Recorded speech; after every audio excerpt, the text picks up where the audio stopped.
All right, G. We'll just start this from the top, bro. Just let us know who you are. Just give us a little brief introduction about just who you are. Just a little something, something. And most definitely. My name is Walser. I was born in Mesa, Arizona, and then I think after a few years, my mom had moved out to the farm with my grandpa, so I kind of grew up there for a little bit. Moved out to Spokane because I think my mom got a job out there. That's just where she lived at the time. And then I guess after that point, we moved back out to the farm because I'll tell you that I think I was a good kid. I was out there doing my thing. But we started to learn how to use the bus. He was out there hanging out with the wrong people. So she's like, we had to get you out of there. And so that's why I went back out there, reared him. But yeah, I pretty much grew up on a farm. Did so many different things here and there, and then eventually just ended up in Utah after my mission. So. Okay. So we're gonna get into all that. I just want to do before we get started. I'm gonna do this one for Yeel real quick. Yeel sent me a question for you. He said, first off, he said Roy is like one of the best dudes that I know, and I was like, I won that. But he asked, he said, is it true that he dunked on you one time? Who, you? Yeah. I definitely did. Oh, did he dunk on me? Yes. Or I dunk on him? Did he dunk on you? Look, that's the thing is, I'm gonna say yes, but it was like one of those little baby dunks. You know what I mean? Like, yeah. I'll give it to him, but he knows what really happened. He'll tell you who really dunked on who. Hey, he said it was going back and forth. It wasn't just one person was, but yeah, he just wanted me to ask. He said when are we playing again? So I was like, I still be hooping pretty hard now, so you'll come get whatever you want. Yeah, we all know Yill's on his daddy duties right now, so I know, he's girl, I was like, you got that dad body. Yeah, he ain't dunking on nobody. That's why when he said it, I didn't believe it. So I had to ask you for myself. Yeah. Because he don't strike me as that. But okay, so where'd you go to high school? You went to Reardon, right? Yeah. Okay, so just talk about who were you in high school? What were you like? Were you quiet? Were you loud? I would say I was a little bit more quiet than I am now. Like all throughout high school, it took me a little bit of time to kind of like, I guess fit into myself or like figure out who I was. And so for the most part, I grew up with all the native kids. One of our coaches, he said we're all part of the Northern River Boys. Like he was just being funny and stuff like that. But I grew up with them, and I think had I not grown up with them or hung out with them, I would have been somebody completely different. Just because it's like they were my kind of people. They were kind of just they went with the flow. They were out having fun. They like sports. We were all doing the same thing. But I was quiet, but I had some good one-liners. You know what I'm saying? Like I throw my funny one-liners, and that was kind of about it.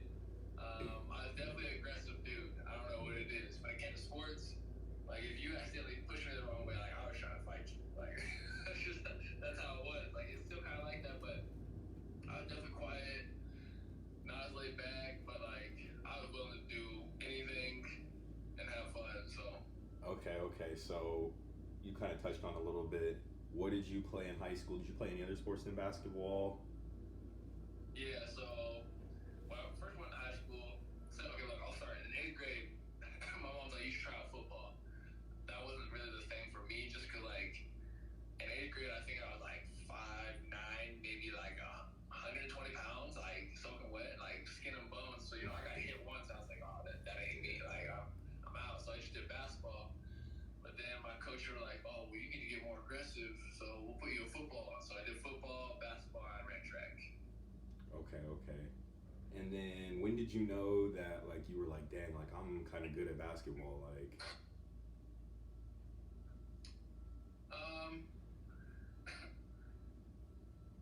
I would say like it was even after high school when I started to see like, oh, I'm pretty good at basketball. But like in high school, like when you go to such a small school and you're one of the taller guys, it's really not that hard to compete with people. Like you'll get your spot. But Coach Schwang was definitely one of those kids, one of those coaches that he made you earn your spot. So I feel like maybe my sophomore year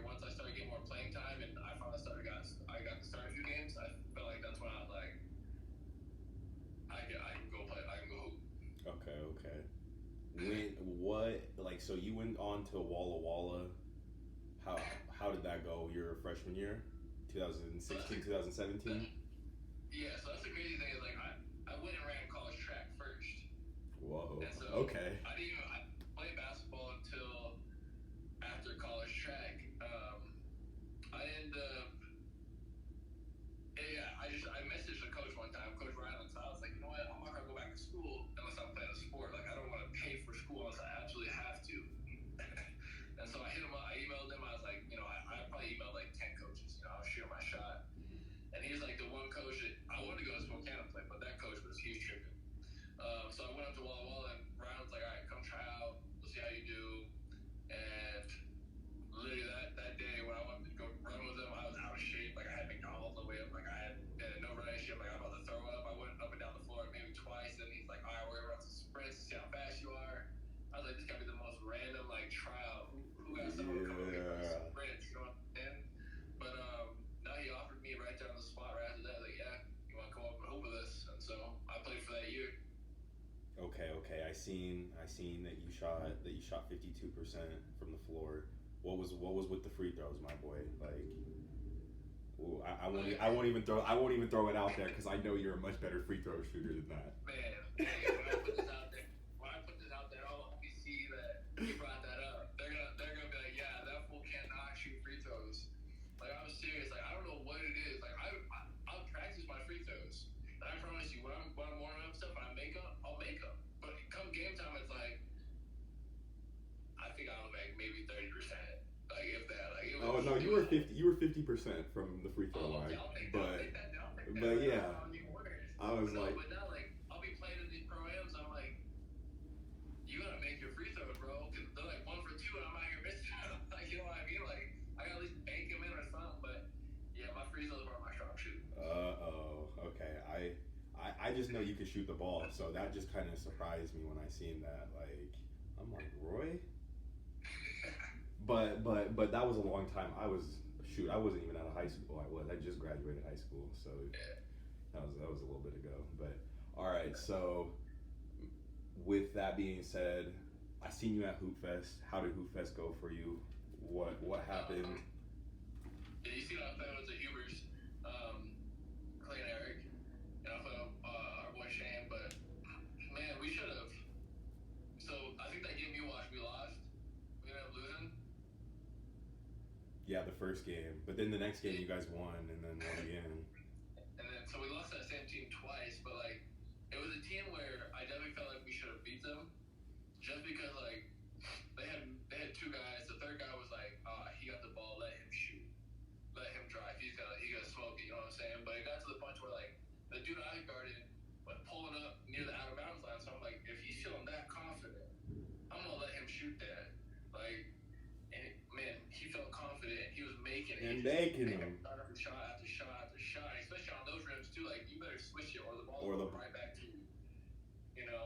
But we ended up losing. We ended up getting third. But I definitely, if we would have won and got into the finals, I think that team that we would have had to play probably would have smacked us. Like they were a pretty legit team. They had one white boy on there that could just shoot. Could do it. You guys had a squad though. The Hubers they're nice, especially Clady. Clady took over that last game that I seen. He went Clady mode. I'm just like Clady, like, hey, but that's we play with Clady for years though. We know he can do that. Like, you know he do that too, like last second too. And then even after the game, I was like, I'm so glad you took over, bro. Like we needed that. Like he came through. He would just take I was like, my guy, come on now. Bro was bringing out all these shakes I haven't seen probably since like Ball is Life. I was like, oh, like. Clay's never got a lot better since I played him for my mission like that. But I thought he'd been hooping. Okay, so let's get into that. You went on a mission. Tell me what changed in your life, because you used to not be LDS, and then you converted, and that was right around the time that you and I was like going through like the like. Kind of like teetering, like what I'm doing, and like just kind of explain like what it's like. Yeah, it was definitely different. Like it wasn't always something like. I mean, you grew up hearing like about the Mormons through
same thing with weed. It's like in my mind, I was telling myself like it's not man-made. It wasn't like created or anything like that. It's just grown. Like it's from the earth. It's an herb. Like and so I was out there doing that stuff, and then when I moved back down to Spokane, I kind of it was Bishop Crump, right? Yeah. That's my man. I still Bishop talk to him all the time. Like, bro, he's my dentist. Yeah, that's right? my dentist right there. He's helped me out so much throughout my life, and I have so much appreciation for him. It's crazy. But he came knocking on my door with his sister because he was going with them to go to a lesson that was like an apartment right below me or something like that. And I looked at the people. I'm like, oh, I know these fools. But I had a blunt in my hand. And I was like, oh, I'm not gonna answer the door. I'm smoking. I was like, whatever. I'll put it behind my back. I opened it, and you could just tell the look he had on my face was like, oh, we shouldn't be here. But sisters, they were friendly. They started talking to me and whatnot. And he was like, hey, so you're gonna come to church, right? I was like, I guess. He's like, all right, I'll be here to pick you up. That sounds like Mr. Crump. I was like, all right then. But the craziest thing is, like, at first I wasn't going all the time because I didn't know people. And then I was gonna mention this to the but I think you were one of the first people I met. One of the first black people I met in the church. You were sitting right behind me, and everybody. I was like, finally, there's another nigga in this space. Like, I was starting to think like, come on. right? Come on now. I was like, am I in the wrong face? Or like, did I not see something? Or like, there's no black people or something. Like, I barely even seen it in the pamphlets, But like, I think that's when we started to hang out. But like, what really did it for me was just, I think Bishop Crump showing love. Like, you go to a lot of other churches and you'll meet people, and they'll show you love, and you'll meet them, and they'll hang out with you at church and stuff. But the second you see them outside, you see them at Walmart or out at the park or something, they act completely different. They act like they ain't know you. And the thing was, Bishop Crump, like, he'd see me all the time, which is the weirdest thing. Like, he'd see me like outside the dispensary, or he'd see me like coming to church or going to do all these things. And that man didn't even bat an eye. He didn't think twice. Like, oh, he's just another person who needs help but isn't actually going to use it. And so it got to the point where like he just kept inviting me over, kept being genuine, kept showing me love, and kept being like, well, what can I do for you, without asking for anything in return. And so after a while, he invited me over to dinner. He's like, you want to serve a mission? And I said yes. Just straight up said yes. I didn't even think twice about it. I didn't like, why am I going to serve a mission? Like, I didn't tell him, hey, let me think about it. It was just yes right then and there. 2 weeks later, I had my mission paperwork in. 4 months later, I was in the NTC in Utah, getting ready to head to Georgia. And even still to this day, I'm still kind of like, I don't know why I necessarily did that. But in the back of my mind, I think I still would have been a different person had I not gone and served that mission. The people I had met, the things I had learned, being away from my family. I mean, even though they could have flown and seen me anytime, but being away from my friends and family, the people I grown up and loved, really made me mature, grow, and kind of just understand more about this gospel besides just the Book of Mormon and what it can do for me in my life. It wasn't, the best 2 years of my life. It was 2 years that was going to be good for me for the rest of my life. There's still things where I look back, I'm like, I learned that on my mission without even knowing. You know what I mean? So it's just these things that I learned and that I'm grateful for because of the church. And someone asked me the other day, like, oh, I was up playing the pro-am tournament up in Utah. This college coach is like asking me. He was asking my girl about like who I was and stuff like that. He's like, I like watching you play. She told me you joined the church. And he's like, do you regret joining a church? I was like, nah. He's like, do you go to church? I was like, I go to church every Sunday unless I'm driving back from a vacation or something. But like, I still pay my tithing. I still do all the things I need to do to be that devoted member. Mm-hmm. But also at the same time, like, I'm not gonna sit there and say like I'm perfect. You know what I mean? Because that'd be foolish for me to say like, yeah, I like wearing earrings. Yes, I will still go out with my friends, but I'm not gonna partake of that stuff. You know what I mean? Like, I see what I did to my body when I was smoking weed or doing coke or drinking profusely to the point where I was vomiting. And so it's like, I don't want to go back to that spot just because the gospel taught me so much more than that. On top of, I won't forget all that stuff I did.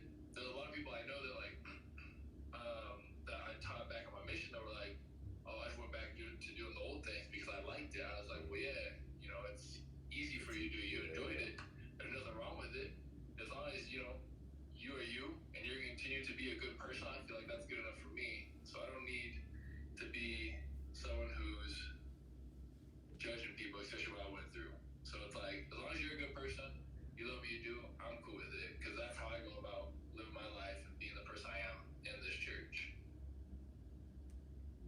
think that's what it's about. That was always something that like I really liked, and I think our friend group, like the Mormon friend group that we were kind of in, I think they're really good with that. Is like there's no like judging. There's no like if you're doing something like like you're like, oh, like I used to think like, man, I wonder, like when I was in high school, I used to be like, I wonder if Eric Huber is gonna look at my like story right now and see that I'm drinking, or like just like the most like just random stuff. But like I don't know. I feel like that stuff changes you though, and it helps you to move towards better things. And that's why I'm so happy to be able to talk to you today, Roy, because I think you like epitomized just going through adversity and like continue to move forward. I appreciate that. Yes, sir, bro. And so with that being said though as well, what did you miss being on your mission? Was something that you were just like, dang, like if I could do this, like Honestly, so during my mission, I served during COVID, and so like we were stuck in our apartments, and I think what I missed the most was going out and knocking on people's doors, just because like, especially in Georgia, where I was at, it was kind of like it was the northern part, so it was kind of like more of the boonies. It wasn't in Atlanta, and so I've served around this one place called Calhoun, and it was just like, I'm surprised they had a Walmart out there. Like it was probably one of the nicest Walmarts I've seen too, but it was out in the boonies, like out in the sticks.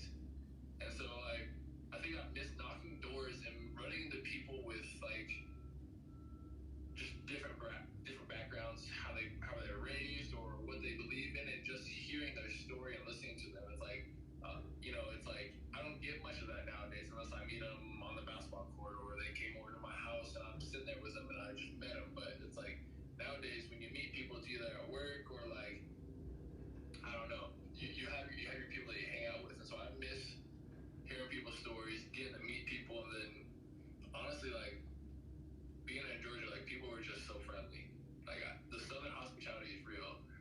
Like yes, there was a few people that were like, if you don't get on my property, I'm gonna shoot you. There was a few people that would have a shotgun right there. There'd be a few people that pull up in their underwear. There'd be people who were like, you could tell we're doing some weird stuff in the background, but like, you know what I mean? Like you meet different types of people, different types of ethnicities and stuff like that. And so it was cool being able to meet them, hear the story, and learn and grow from just their experiences as well too. who was one of your favorite people that you met on your mission? What were a story that you had that you took from somebody? One of my favorite people. Or you can give me two if there's too many. One of my I had a few people that I appreciated for different reasons, and I'll kind of give you like a quick synopsis on them. But like one of the people that I enjoyed and I'm glad I met, man, I would say it was Dave. I mean, like if you ever get a chance to meet Dave, or if you have met Dave, you would just been like,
What was one of the biggest adjustments that you had coming back to like just regular life?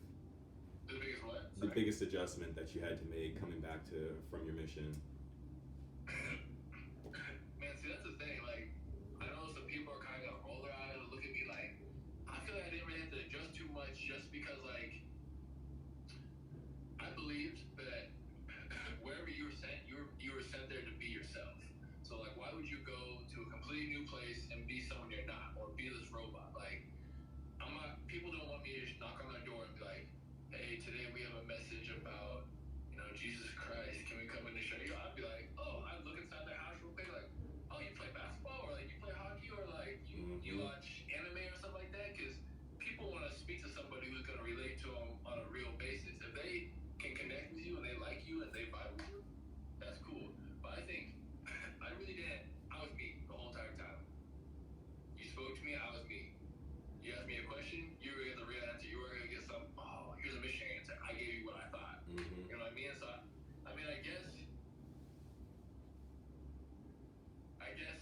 not necessarily having to worry about what I was gonna do. I guess was my biggest thing was because like on the mission for 2 years, waking up every day, I already had my schedule planned out.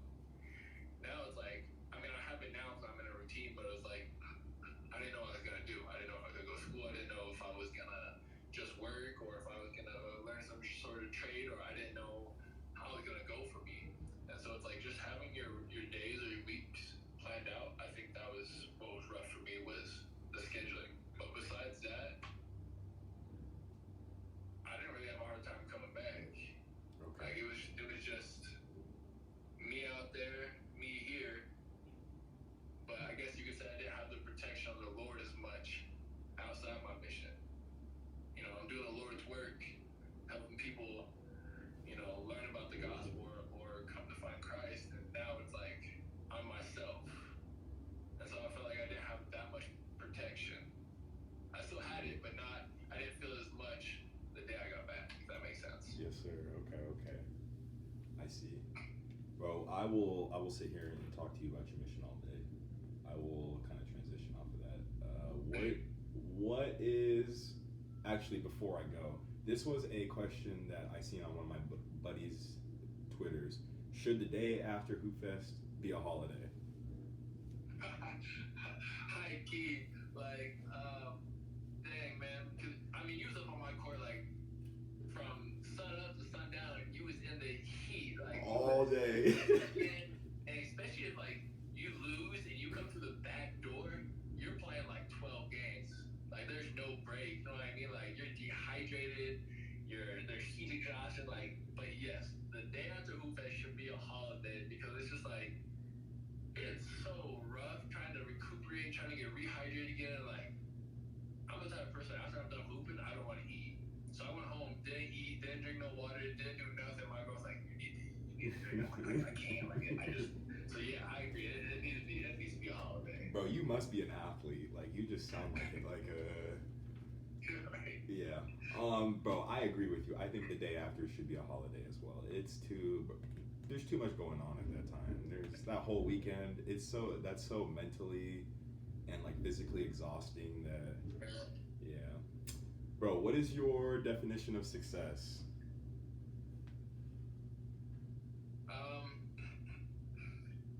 That's a good one. I would say, this is my view or my version or my thought on success, because everybody's, way of success is going to be different. Mine's not, oh, I got the job, I got the house, I got all that. Mine's like, at the end of the day, if I go to bed and everybody that I love I know is happy, I think that's success. Because at the end of the day, you can get the job you want, but it's not going to make you happy, so therefore you're kind of feeling empty. But if you and your family or those that you love and that you're providing for and helping with are happy, then to me that's success, because you're all living life, you're all doing it together. And so I think success is having happy people in your life that make you just as happy as you make them. I think that's really important. I've never heard that. Well, I've never put that into words before, so I like that. I like that you. That's a good one. Okay, what are some of your pet peeves? Give me like 2 pet peeves of yours. This gonna sound a little weird, but when I'm like inside my house or walking by a pool or anywhere where there's water, if I'm completely dry and it looks like I'm not gonna get in the water and I get splashed, like low key that I don't know what it is. I hate being wet when I'm supposed to be dry. Like if I want to get wet, I jump in the water or I get in the shower. I do something that like provokes you to think, oh, this man wants to get wet. I being splashed, even if it's just like a little flick. I'm like, nah, that ain't it. You won't ever catch me doing that. Yeah, get beat up. Like you do it again. Right? And then I think the other one is,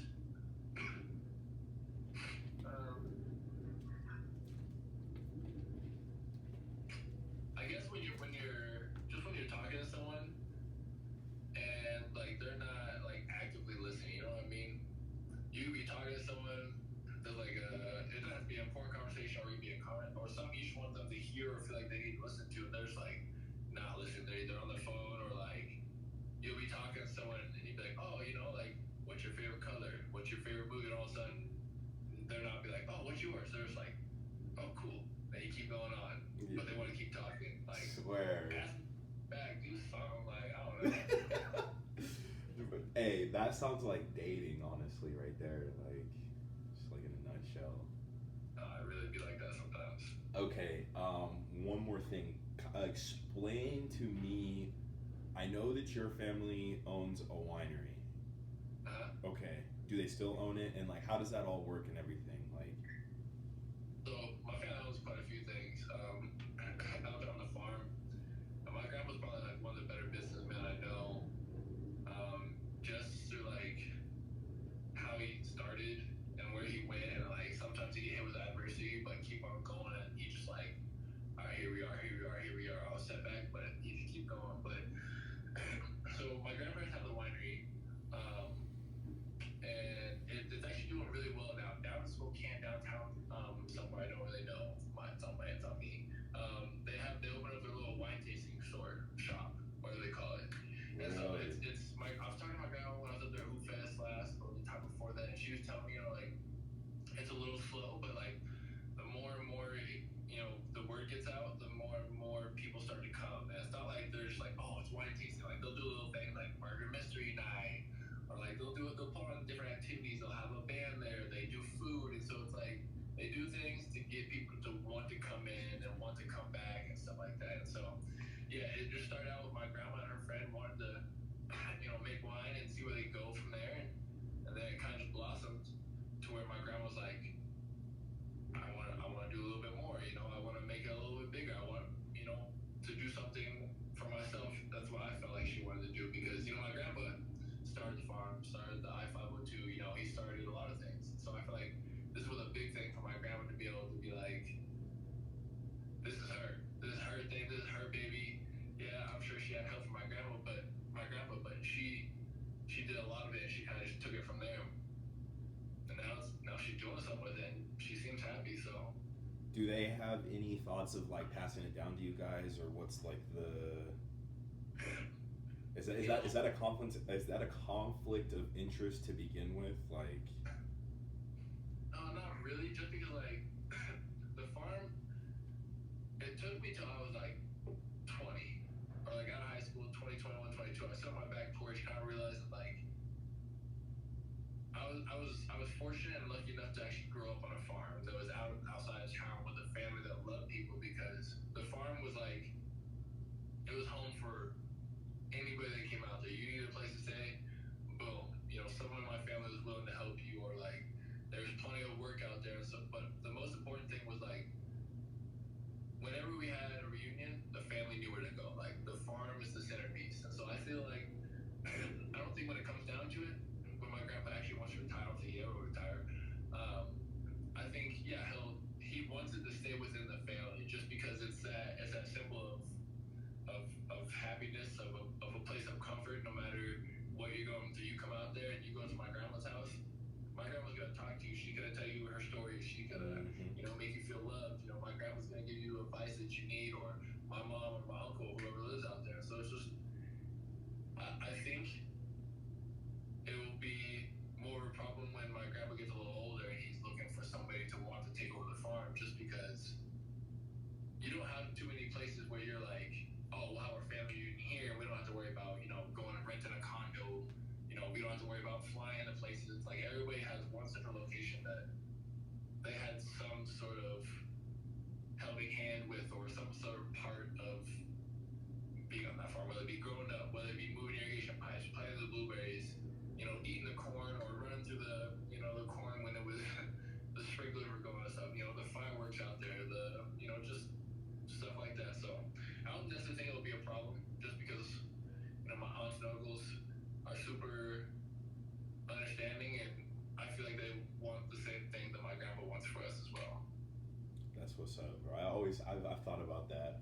For those that haven't been, I don't know if you remember, Roy, but you took us. The whole singles ward. You took us all up to your property, and that was like one of like the best times I think I've had like in a long time.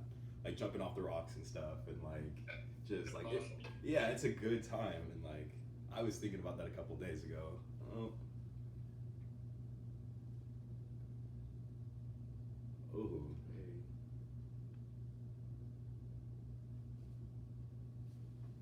It's weird.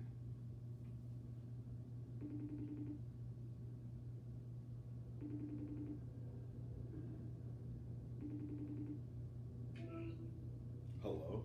That was weird. It just kicked me off of Zoom. I was like, I know it kicked me off too. Apparently I need to go pro. Yeah. Try and get my money. Right? Swear. Okay. One more thing, and then I'll move off of this. You have a girl.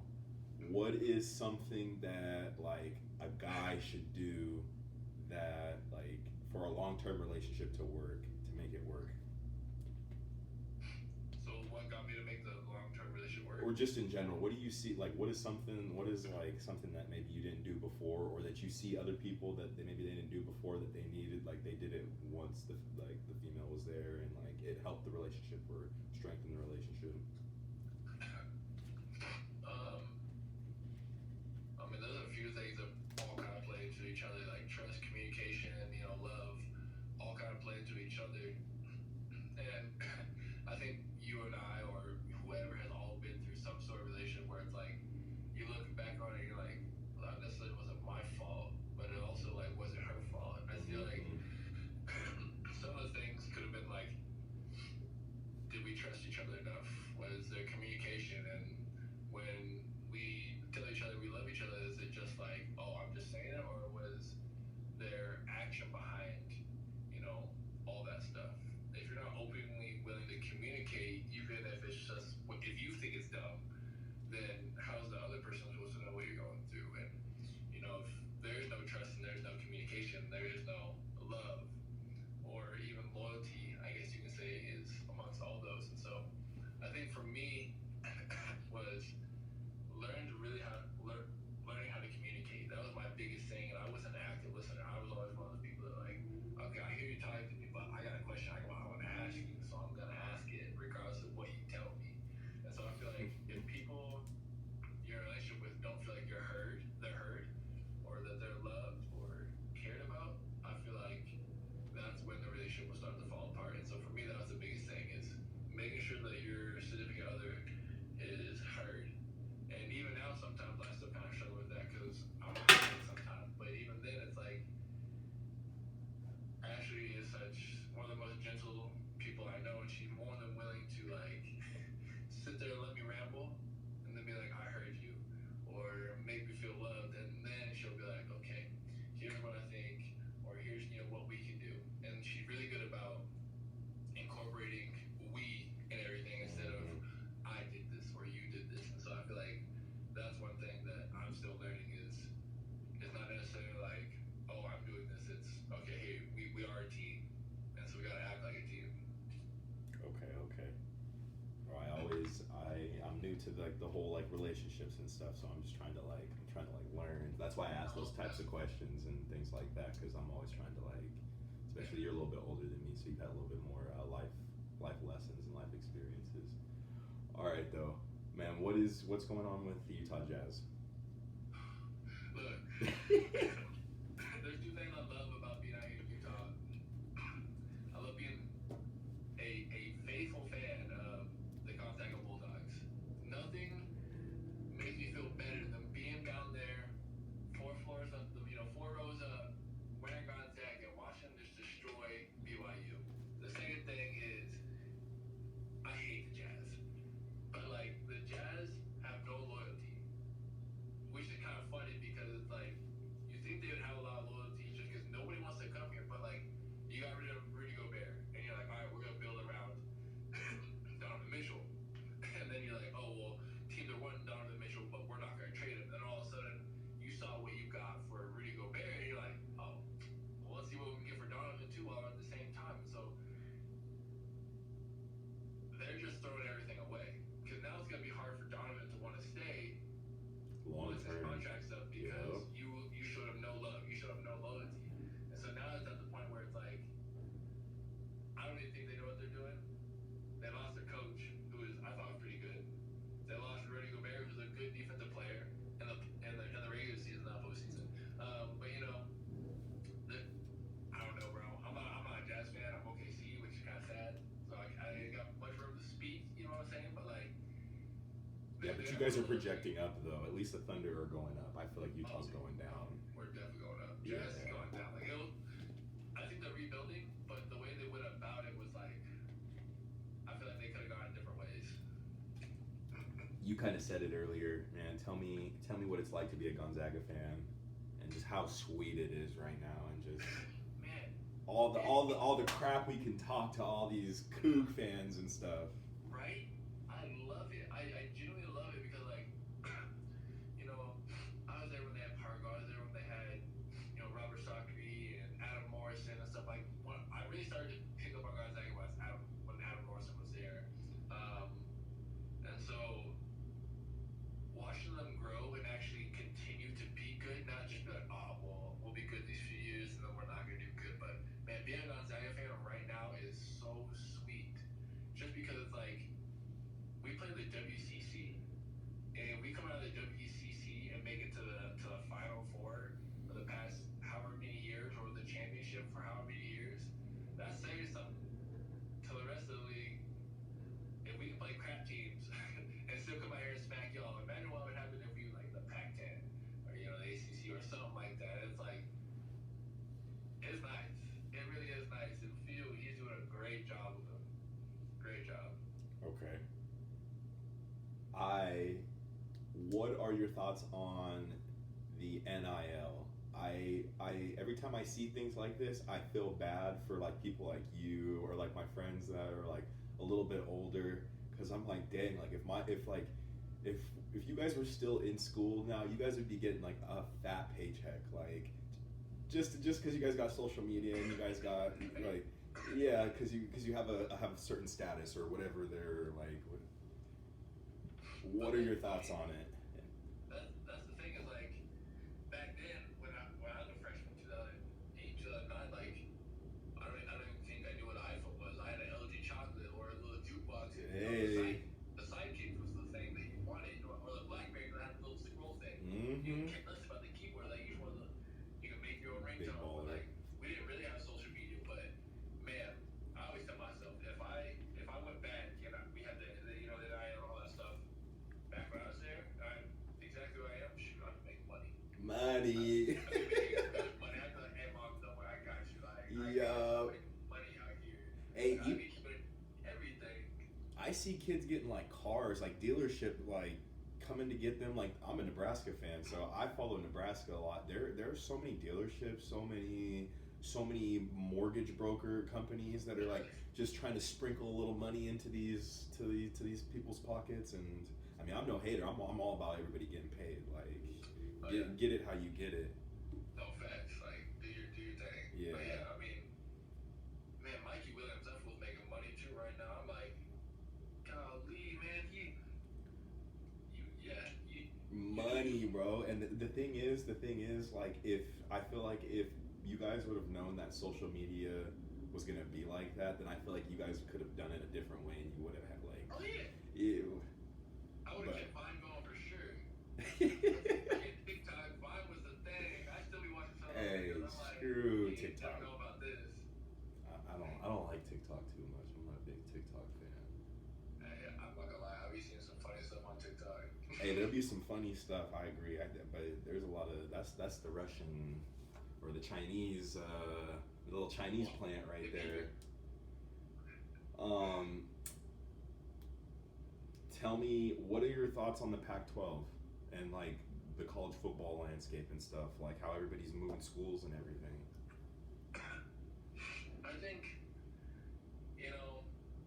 I get that you want to go play in a better, conference and stuff like that, but it's also going to get to the point to where if they keep moving people or schools keep getting to move themselves, then you're going to end up with more WCC conferences where they're just all booty and one team is doing good, but then it's just like, I totally get it. I'm cool with letting the players move around to different schools after a year or something like that, but like, I think there should be more of like a trial basis. If they move to the Pac-12 and they suck ass for 3 years, send them back. Like, don't let them move just because they think they good because they had one good season. You know what I mean? Yeah, I think it's all right, but I think they're starting to get a little too carried away with all that. I always think it's interesting because I always wonder from like a player's mindset of like, dang, like going from like a plane ride from California to where's Rutgers in New York. Like that's a long plane ride to put the swimming team on, like to go to a swim meet in New York, like. But if the money's right, like shoot, well, the ESPN and the Fox of the world are right. Yeah. All right, my guy. Who do you look up to? Do you look up to anybody, or like who are some people that you like look for guidance? Man, I'm such a mama's boy. I don't care. Like, I'll call my mom for every little thing. Like, I think, like I'm serious. Like, I will always need my mom, but my mom is someone I will always look up to, regardless of whether it's shit I don't want to hear or some stuff I do need to hear. But my mom will always tell it to me how it should be. So I think my mom's, and then Bishop Crump. They're kind of like two different people in the sense, just because like my mom's a faithful person. Like she'll go to church, here and there. She's non-denominational, but Bishop Crump is like he's a little softer than my mom is when it comes to explaining stuff. Where sometimes he'll just like let me work things out, but also it's the fact that he didn't know me, but he was still there for me as if I was his own son. And so my mom, for the aspect of she loves me, she's gonna help me regardless of whether I'm in the wrong or not. And then Bishop Crump, because the advice he gives is kind of like unmatched, and he just, I don't know, he's just a soft, gentle man. And like I always tell people too, like if you ever get a chance, you stop at that man's house and you meet him. Like, just two good people. Is it President Crump or Bishop Crump? Bishop Crump. Bishop But Crump. it's actually, I think it's elder now because he's actually served a mission up in the Philippines. You're kidding.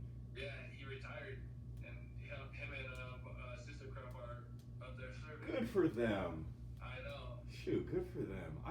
They're good people. That Brother Crump or Bishop Crump is like probably one of the like. He used to come open the church for us, and it'd be like 9 o'clock at night. He'd be like, "Oh yep, I'm on my way." Exactly. And I'm like, "Oh, thank you, Bishop Crump. Like Right. you were so awesome." Yeah. Bro, anything else you kind of wanna get into? Let's hear it. Lay it down if you do. I mean, I got a question for you. Yeah, lay it. Let's hear it. What made you want to like start doing like podcasts and stuff like that? Bro, I want to open up different avenues for other people, bro. I feel like I made some decisions in my past, bro, that kind of have set me back to where there are some opportunities that are taken off the table, and I just want people at young ages, 18, growing up, whoever's trying to get into their profession or whatever it is, just know that there are other avenues and there's other things to do out there than be in the streets or just play basketball or just like. And that's why I think you are a perfect person for this, because you were able to do the pivot from being somebody that was, I wouldn't say that your personality maybe was sports, but that's what you used to live and breathe. And yeah, but I just want to just give everybody an opportunity, you know, and just kind of just show. I've been having some really good conversations with people, and I'm just like, dang, I wish other people could hear this. And so Yeah, no, yeah. I agree. I like that. So that's what I'm trying to do. That's what I'm trying to do. We're gonna see though. We're gonna see. I'm enjoying this. I'm getting better and better. It's the whole like talking on like this, and like when we talk in real life, I don't like, it's just talking. Like I don't really think about it. But now I'm thinking about it. So now I'm like sitting here like, does that make sense? Like then I'm like trying to catch myself, and then I'm like, No, what's that? yeah. What's that, man? Like you said, like it's not like everyday conversation you have with somebody when one of your homies come over. You know, when one of your homies come over, like I mean, you see them all the time. You don't really get into depths, or unless something gets brought up. But it's like, yeah, no, I respect it. I like it. No, I feel you, bro. It's just I don't know. I really appreciate you though. You are somebody that I look up to, and you are somebody that even since I met you, Roy, like I don't know if you remember, but you used to take me home from Ferris in the mornings after we used to play basketball. I know you remember, but like and it's just like, it's you. When we were talking about the little things earlier, I'm like, it's the little things. And that's how I knew. I was like, Roy's a really good dude, and that's how I knew. And then just the friendship has built, and you've just been a really good guy over time, bro. And you always live by. You're a super honest person. That's what I was telling my girl. This like. You are not somebody that's gonna like, it's gonna BS you. Like you're not gonna sit there like, if this is what it is, and if you like it, you can like it. If you don't, you don't. Like, and I can respect that because I know that you mean it out of love, and that you mean it out of respect, and that you just want the best for me or whoever it is. So like, yeah. Appreciate that. Yes, sir. But I just appreciate you, G. Like you're really doing it out here. Black excellence, G. You know, I'm trying. I'm really trying.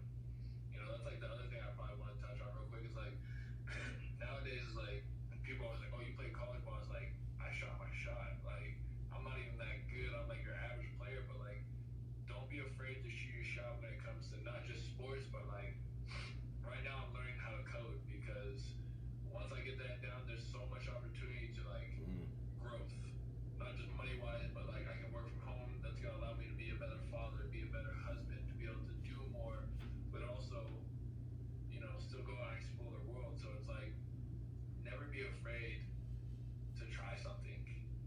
Definitely do your research. Definitely, you know, look into it, but don't be afraid to sit there and be like, you know, I never thought I'd be one for coding, but let me try it out. Like, and I'm actually starting to enjoy it. I'm thoroughly liking it. You know, same thing. Like, I thought I was gonna want to do bookkeeping. I even started like a little, you know, business. You can say I had a few people I was working for doing their books, and it turned out I didn't like that. So, you know, I stopped doing that. So it's like, don't be afraid to try something, and then it doesn't work out, but at least you tried. Because at the end of the day, you don't want to be that person that didn't try and was like, damn, I should have done that, but now I'm here doing this. So whether it be sports, whether it be like, you know, someone you want to talk to, or even, you know, a job or education, don't be afraid to do it, because you don't have to do school to be successful. You know, there's trades out there. There's different things you can do to be successful, rather than just focusing on the work-life aspect. So, yeah, that would be like the last little piece I gotta say. Agreed. Okay, I got one more thing for you. Alright. What if you could tell yourself one thing when you were 18 to like where you are now? What is something that like you're just like, dang, like I wish I knew that.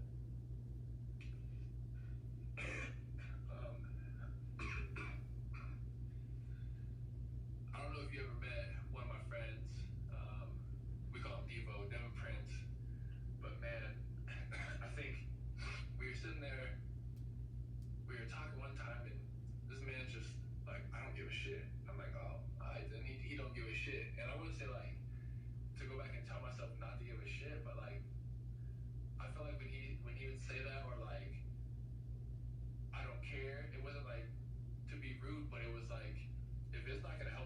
myself, then I don't care. But also at the same time, if he knew that it was gonna help me by him sitting there listening to me, then he'd do it. So I guess that's where I learned how to be myself, because I do care, but I don't care.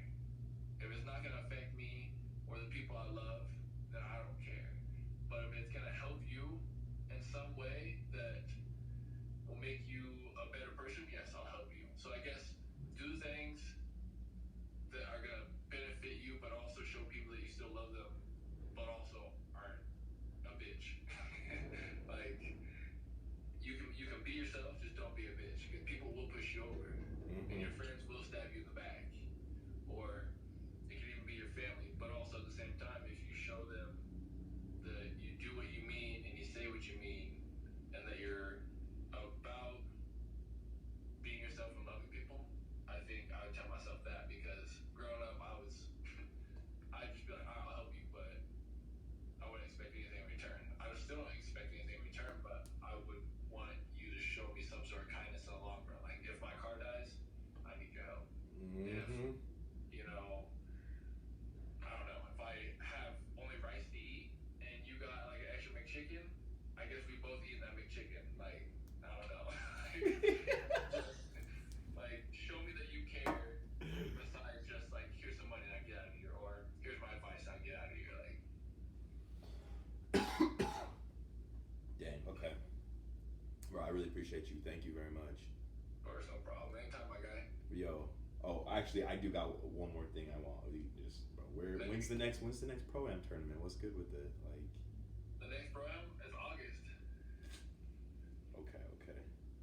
I'll have to hit my boy Jaden up, because he's the one who put the team together. And I would say we'd be changing teams a lot, but it's just like, we gotta find people that like,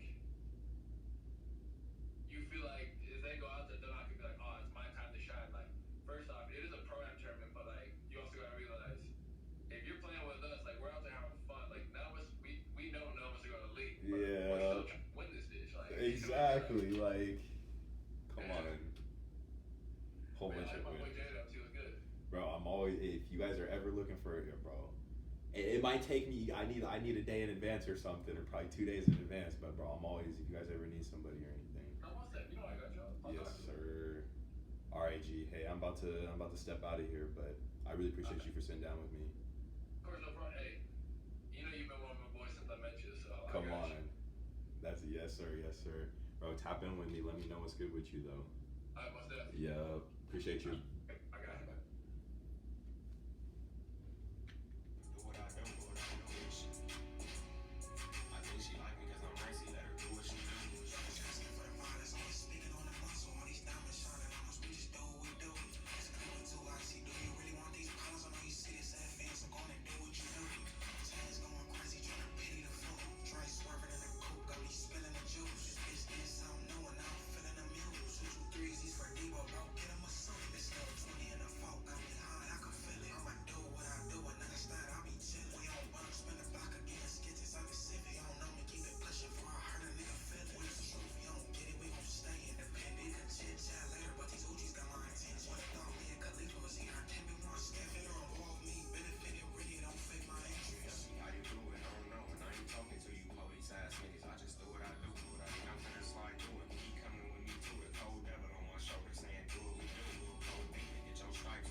When you are, my guy.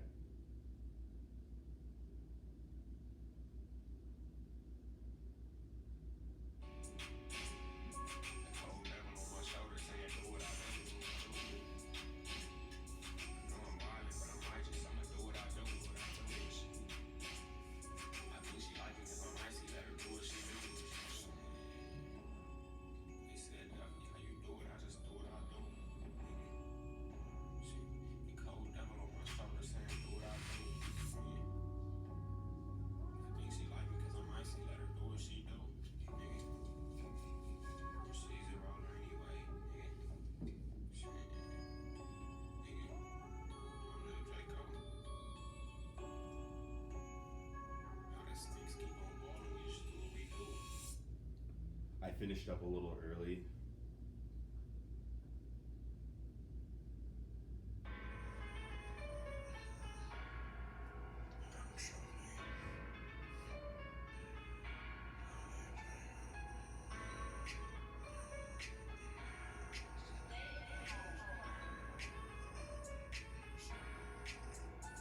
So wavy, baby.